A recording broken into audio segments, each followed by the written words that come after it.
Hello everyone, good morning. প্রতিদিনের ন্যায় আবারও সেই ঘুম থেকে দেরি করে উঠেছিলাম। রৌদ্র উঠেই গিয়েছিলো, দেখতেই পাচ্ছ। তারপরে আমি ব্রাশ ট্রাশ করা হয়ে গেছে, আর চুলগুলো আমার এবড়ো খেবড়ো হয়ে গেছে। তাই ভাবলাম চুলটা আঁচড়ে নিব, চুলটা আঁচড়ে নিয়ে তারপরে পড়তে বসবো। তারপরে আমি চুলটা আঁচড়াতে শুরু করেছি। আর তোমাদের পড়াশোনা কেমন চলছে তোমরা জানিও। আমার তো পড়াশোনা ঠিকঠাক চলছে না, সত্যিই চলছে না। এখন তারপরে সব কিছু ফ্রেশ ট্রেশ হয়ে এই জানালাটা খুলে জানালাটার দিকে উঁকি মেরে তারপরে আমি পড়তে বসে যাই।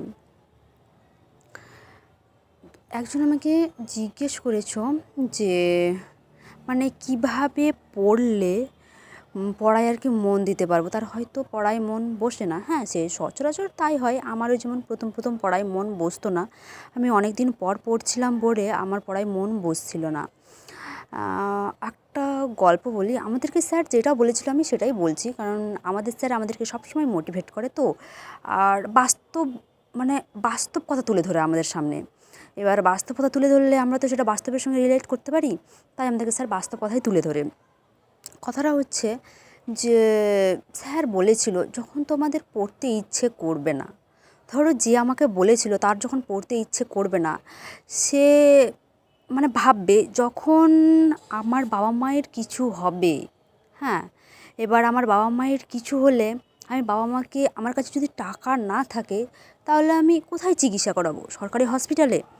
আর সরকারি হসপিটালের তোমরা জানোই কীভাবে, সব কিছু নিয়মকানুন জানোই। সরকারি হসপিটালে কি ফেলে রাখবে? তোমাদের কি ইচ্ছে হয় যে তোমরা সরকারি হসপিটালে ফেলে রাখবে তোমার বাবা মাকে? আর তুমি যদি মনে করো যে আমারই আজকে যদি কিছু হয়ে যায়, কিংবা আমারই যদি কোথায় যেতে ইচ্ছে করে, আমারও যদি কোথায় খেতে ইচ্ছে করে, তুমি কি অন্যের কাছে হাত পাতবে? আর অন্যের কাছে হাত পাতলেও সে কিন্তু দুটো কথা শোনাবেই, শোনাবে না তেমনটা না, সে কিন্তু দুটো কথা শোনাতে বাধ্য। তোমার কি ইচ্ছে হয় যে তুমি তার কথা শুনবে? তোমার তো নিশ্চয়ই ইচ্ছে হবে না যে আমি কারো কথা শুনি, তাই না?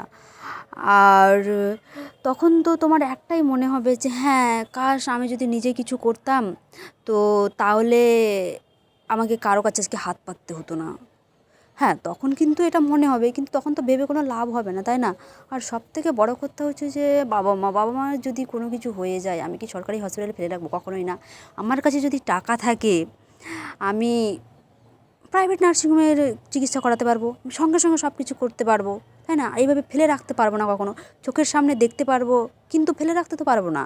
হ্যাঁ, এবার মনে হতেই পারে যে হ্যাঁ, আমার পড়তে ইচ্ছে করছে না আজকে। ধরো তোমার বাবা মা হসপিটালে ভর্তি আছে, এবার তুমি কি বলবে যে আজকে আমি বাবা মাকে খাবারটা দিতে যাব না, কিংবা আমি আজকে আমার বাবা মাকে দেখতে যাব না হসপিটালে? তুমি কি বলবে? নিশ্চয়ই তুমি বলবে না, তাই না? তখন তো তুমি কোনো মতেই বলবে না। তাহলে সেই জায়গায় দাঁড়িয়ে পড়াটাকে আমরা কেন বলবো যে হ্যাঁ পড়বো, পড়ার ইচ্ছে করছে না, এরকম ভাববো কেন, তাই না? এরকম তো ভাবার কোনো কোশ্চেন আসছে না। কারণ সেটা যদি আমাকে করতে হয় তৎক্ষণাৎ, তাহলে আমার পড়াটাকেই করতে হবে। কারণ আমাদের স্টুডেন্ট লাইফের একটাই কাজ পড়াশুনো করা। হ্যাঁ, পড়াশোনার পাশাপাশি অনেক কাজ থাকে। যেমন আমার ব্যাপারটা আমি একটু অন্যভাবে ধরলাম, যে আমার ব্যাপারটা একটু অন্যরকম। তো সেটা ঠিক আছে, সেটা মেনে নিলাম। আমি যদি এত কিছুর মাঝেও যদি পড়তে পারি, তো তোমরা কেন পারবে না, তাই না? সবসময় এটাকে কম্পেয়ার করবে। আমি আগে ভাবতাম যে খুলবো না ইউটিউব চ্যানেল, তারপর অনেক কিছু ভাবার পরে তারপরে আমি ভাবলাম যে আমার জন্য যদি কারো যদি একটু যদি মোটিভেট হয়, সে যদি পড়তে পারে, তাহলে অসুবিধা কিসের? আমার তো ক্ষতি কোনো কিছু নেই, তাই না? আর এই ভেবেই আমি কখন কি করি না করি এগুলো আমি তোমাদের সঙ্গে শেয়ার করি। সত্যি কথা বলতে এটাই হচ্ছে আমার মেন কারণ। কারণ আমি যদি আমার কথা বলি, যে আমার বাবা ছোটো থেকেই যেমন মারা গেছে, ঠিক আছে, মা খুব কষ্ট করেই আমাদেরকে বড় করেছিল। এবার করেছিল কি করেছে, এখনও মা আমাদের জন্য সব কিছুই করে। হ্যাঁ, মাঝে মাঝে লোকের কথা শুনে মা একটু অন্যরকম হয়ে যায়, সেটা জানি, স্বাভাবিক ব্যাপার। এবার কাউকে যদি কখনও কেউ যদি বলতেই থাকে, তখন তো তার মাথা তো একটু অন্যদিকে যাবে, তাই না? সেটা অন্য ব্যাপার, সেটাতে আমি কোনো কিছু মনে করি না। হ্যাঁ, কষ্ট হয় কখনো কখনো। তো আমি যদি একটাই মনে করি যে আমার পরিবারের যদি কিছু হয়ে যায়, আর আমি পরিবারের বড়, আমার পরিবারে কিছু হয়ে গেলে কোথায় টাকা পাবো? কে টাকা দেবে? টাকা দেওয়ার মতো কেউ নেই। মানে এই সমাজে মানে সবাই তোমাকে নিচে নামাতে চায়, উপরে ওঠানোর জন্য কেউ তোমার পাশে থাকে না। তুমি ভাববে যে হ্যাঁ সে আমাকে বলবে, কখনোই বলবে না। সবসময় নিজের মানে মানে সবসময় নিজেকে প্রশ্ন করবে যে আমি কোথায় আছি, আমি কি করছি, আমি কি ঠিক করছি না আমি ভুল করছি। হ্যাঁ, যদি তোমার মনে হয় যে তোমাকে মানে ভেতর থেকে বলছে যে না তুমি ভুল করছো, তৎক্ষণাৎ তুমি সেই ভুলটা করবে না। তৎক্ষণাৎ তুমি মানে চেঞ্জ হয়ে যাবে যে না আমাকে যেটা ঠিক সেটা করতে হবে, হ্যাঁ না? আর মানে কি বলবো বলো, ওই মানে বলেছিলে যে কীভাবে সবসময় পড়াতে মন বসাবো কীভাবে, তো তার উদ্দেশ্যে আমি একটাই কথা বলবো, তুমি সবসময় তুমি তোমার মা বাবাকে নিয়ে ভাববে, কোনো কিছু না, জাস্ট তোমার মা বাবাকে নিয়ে ভাববে যে হ্যাঁ আমার মা বাবার যে দুদিন পরে যে অসুস্থ হবে তখন কোথায় টাকা পাবো, কোথায় পাবো ট্রিটমেন্ট করার জন্য, কোথায় টাকা পাবো? সরকারি হসপিটালে নিশ্চয়ই ফেলে রাখতে পারবো না। আর যদি তোমার মনে হয় যে হ্যাঁ আমি সরকারি হসপিটালে ফেলে রাখবো, তাহলে তো কিছু করারই নেই।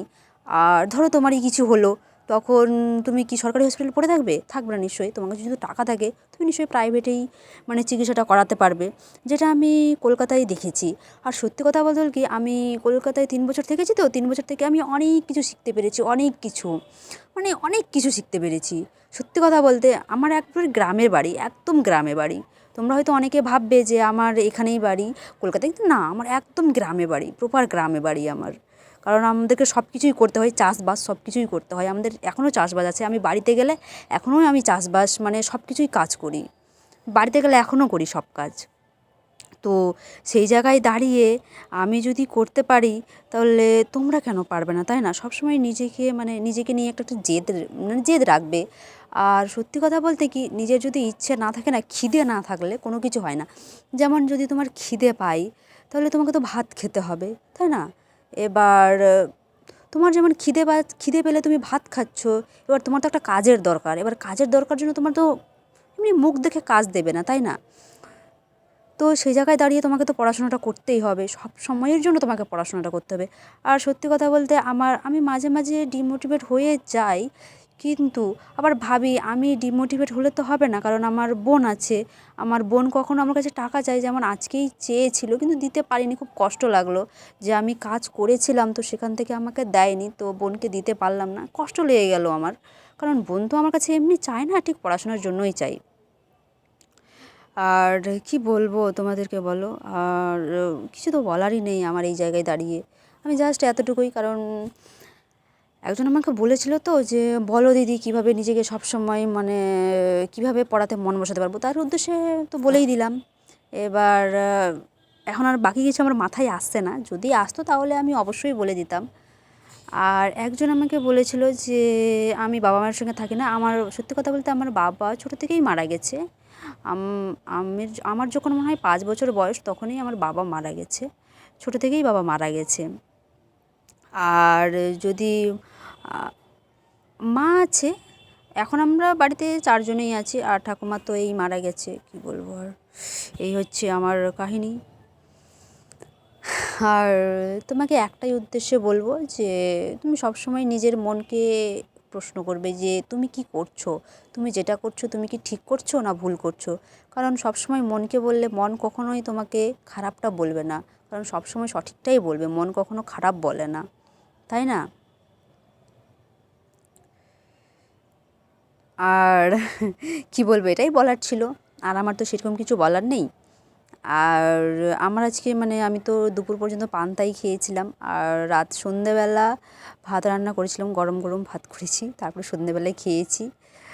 আর কি করব বলো, তারপরে এই লাইফ সায়েন্স পড়লাম, ইংলিশ পড়লাম, জিকে নোট লেখার ছিল। কালকে তো আমাদের পড়া ধরা আছে জিকে, তো তাই জিকেটা লিখে নিয়েছিলাম, আর ইংলিশও করে নিয়েছিলাম। ইংলিশটা কিছুটা পড়েছিলাম, কিছুটা পড়া দিয়েছিল, সেই পড়াগুলো পড়েছিলাম ইংলিশ।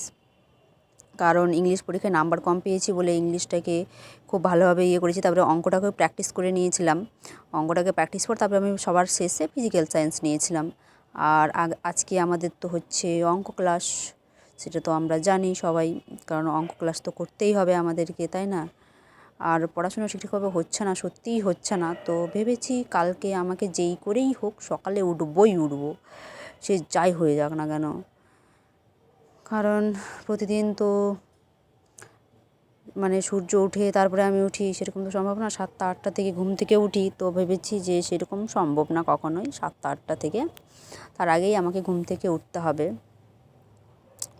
সত্যি বলতে কখনো কখনো এমন হয় যে আমি চাইলেও মন চাই কিন্তু শরীর সাথ দেয় না, কখনো আমার এমন পজিশন হয়ে যায়।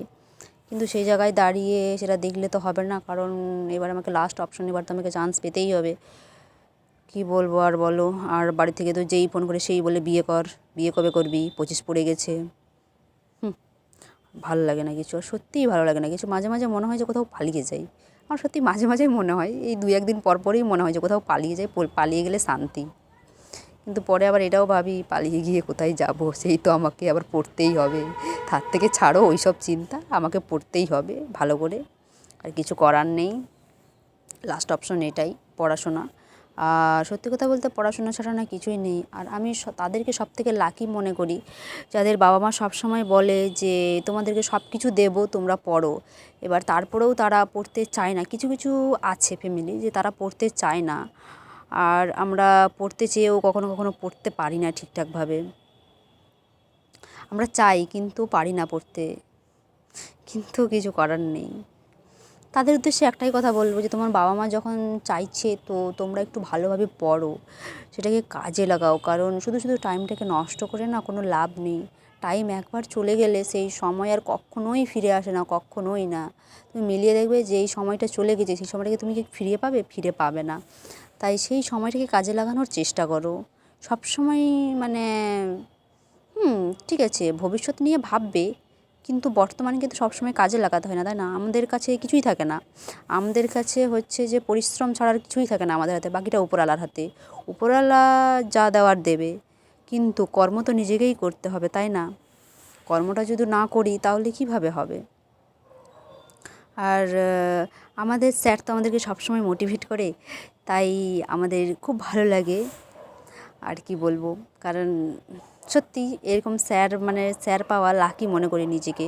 কারণ এরকম স্যার কখনো মানে আমি দেখিনি কোথাও এরকম স্যার। সত্যি আমি শুধু মনে করি যে এরকম স্যার যদি ছোটোবেলায় পেতাম তাহলে আজকে আমার লাইফটা অন্য জায়গায় থাকতো, তাই না? ফাইনালি ক্লাস শেষ, এখন এই 10:30টার মতো বাজে, এখন আমার খাওয়া দাওয়া হয়নি। আর আজকে হচ্ছে ডে 5। চলো ঠিক আছে, আজকের ভিডিওটা এই পর্যন্ত। আর সকলে খুব ভালো থেকো, সুস্থ থেকো। আর দেখা হচ্ছে অন্য, আবার কালকে দেখা হবে। টাটা সকলকে।